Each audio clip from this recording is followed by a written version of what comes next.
France, Jérôme Tonneau écope de 30 ans de réclusion criminelle. Une peine assortie d'une période de sûreté de 20 ans pour l'ex-compagnon de Nathalie Debailly. Il était jugé pour l'enlèvement et le meurtre de cette quinquagénaire en 2019 à Lille.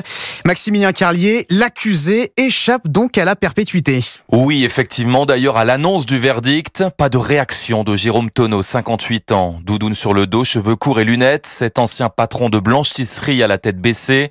Le représentant de l'accusation avait pourtant requis la peine maximale.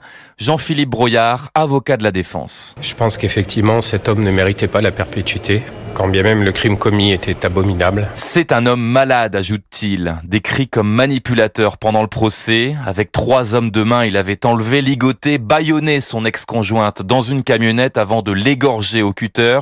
Une scène de crime terrible, selon les experts. Nicolas, frère de la victime, Nathalie Debailly. Elle serait fière de notre courage et de ses enfants et de tout ce qu'on a fait, de la façon dont on a su rester mobilisés et soudés. Alors qu'on sait qu'il y a beaucoup de familles qui se déchirent dans des drames, ça n'a jamais été notre cas et ça va continuer comme ça. Car la famille veut aller plus loin, elle a déposé une assignation contre l'État pour défaut de protection. Après sa rupture, Nathalie Debailly avait déposé une plainte et 3 mains courantes au commissariat. Aucune suite n'a été engagée. Maximilien Carlier à la cour d'assises de Douai pour Europe 1 et 3 complices de nationalité roumaine qui ont aidé Jérôme Tonneau à enlever Nathalie Debailly écopent de peine allant de 16 à 20 ans de prison.